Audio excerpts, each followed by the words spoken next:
কবরস্থানে লাগানো কোনো ফল গাছ থেকে কি ফল খাওয়া যাবে নাকি সদকা দিতে হবে?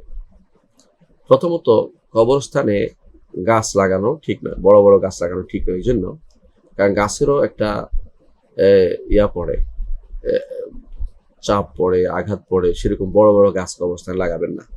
ছোট ছোট গাছ রাসূলুল্লাহ সাল্লাল্লাহু আলাইহি ওয়াসাল্লাম একটা হাদিসে যেটা আসছে সেটা তিনি করেছেন শুধুমাত্র, আর কাউকে তিনি করতে বলেন নাই। যে ছোট ছোট খেজুর গাছের ডালা পুঁতে দিয়েছেন, এটা গাছ হয় না, এটা এই জন্য এটা দিছে, মনে রাখবেন। এটাতে রসুল বলছেন লাআল্লাহু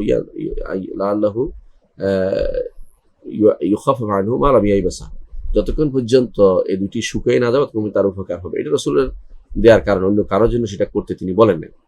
কোনো সাহাবী যদি করে থাকেন যে কোনো বর্ণনায় আসছে, সেগুলো তার একান্ত ইজতিহাদ, সেটা তিনি করেছেন। এটাকে স্বাভাবিকভাবে সব ইজতিহাদ বানিয়ে ফেলা যাবে না, এবং এটাকে নিয়ে সব জায়গায় এইভাবে ফিট করাটা ঠিক না। তবে এটা ইজতিহাদি মাসালা, এখানেও বাড়াবাড়ি করা জায়েজ নেই।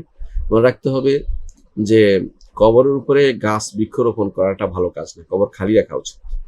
কবর খালি রাখা উচিত এবং সেখানে কবরের আশেপাশে সেখানে ঠিক থাকা উচিত। এটা কবর একটুকু উঁচু করা উচিত, 1 বিঘতের মতো উঁচু করা উচিত, এবং যদি ভেঙে যায় সেটা মাটি দিয়ে পূরণ করে দেওয়া উচিত।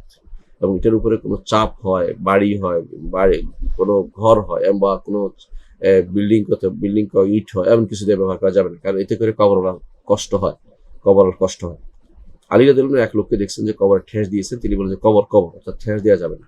কবর উপরে হাঁটতে রাসূলুল্লাহ সাল্লাল্লাহু আলাইহি ওয়াসাল্লাম নিষেধ করেছেন, কারণ রাসূল বলেছেন সিবতিয়াতাইন, হে 2 ছোটি জুতা পরে যিনি হাঁটতেছ তুমি জুতা খুলে ফেলো, কারণ তোমার এগুলি কবরওয়ালায় কষ্ট দেয়। এই জন্য কবরের উপরে বড় বড় গাছ রোপণ করা ঠিক নয়, এগুলি কেটে ফেলতে হবে। এগুলি কেটে কবরকে স্বাভাবিক জুড়ে মাটির মতো করতে হবে। কবর যেভাবে পরিচালিত থাকে সেইভাবে করতে হবে। কবরের উপরে গাছ রোপণ করে ব্যবসা করা এটা জায়েজ হবে না।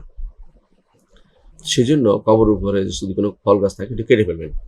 এখন ওগুলি খাওয়া যাবে কিনা বা সদকা দিতে হবে কিনা, প্রশ্ন এটা না। যদি ফল গাছ হয়ে গেছে, ফল আছে, এগুলি খেয়ে ফেলবেন, কিন্তু এগুলো সদকা দেওয়া জরুরি নয়, বাধ্যতামূলক না। কারণ সদকা দিলে কবরওয়ালা পাবে, কিন্তু সদকা দেওয়া বাধ্যতামূলক না। ফল নষ্ট করার কোনো প্রয়োজনীয়তা নেই, কিন্তু সেগুলি কেটে ফেলবেন। কারণ হচ্ছে কবরের উপরে গাছ রোপণ করার জন্য জায়গা নয়, কারণ এটা তার জন্য কষ্টকর হয়, এটা কবরওয়ালার জন্য কঠিন হয়, এটা ঠিক নয়। এটাতে ছোট ছোট গাছ লাগাতে পারবেন, যেটা সাধারণত উদ্ভিদ জাতীয়, অথবা সাধারণত ছোট ছোট গাছ যেগুলো দেখা যায়, এরকম গাছ লাগানো যাবে, যেগুলোতে বোঝা যায় এটা কবরের জায়গা, বেড়া দিয়ে কিন্তু বেড়ার মতো মনে হবে, কিন্তু এটাতে বড় বড় বিশাল বিশাল গাছ লাগানো যাবে না, বরং এটা কেটে ফেলতে হবে। এটা হচ্ছে এর বিধান, আশা করি বুঝে আসছে। সুতরাং হ্যাঁ, যদি কোনো ফল গাছ আছে আশেপাশে, যেগুলো আছে ধরুন কবরের উপরে নয়, আশেপাশে আছে, তাহলে তো আশেপাশে তো কবর থাকতেই পারে, সেটা খেতে পারবেন। এমনকি যদি এটা ওয়াকফ জায়গা হয়, প্রশ্ন হচ্ছে এটা ওয়াকফ জায়গা হলে সেটা কে খাবে?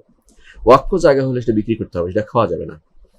সেটা খাওয়া যাবে, বিক্রি করে এই ফলটা ওয়াকফের কাজে লাগাতে হবে। অর্থাৎ এই কবরস্থানের লোকদের কারো কাপড়ের অভাব হলে, কারো সমস্যা হলে, যাদেরকে কবর দিতে হলে খরচ হয়, সেটা দিতে হলে সেখান থেকে দিতে পারবেন, কিন্তু এটা তখন আর খেতে পারবে না, কারণ ওয়াকফের জিনিস কেউ খেতে পারে না,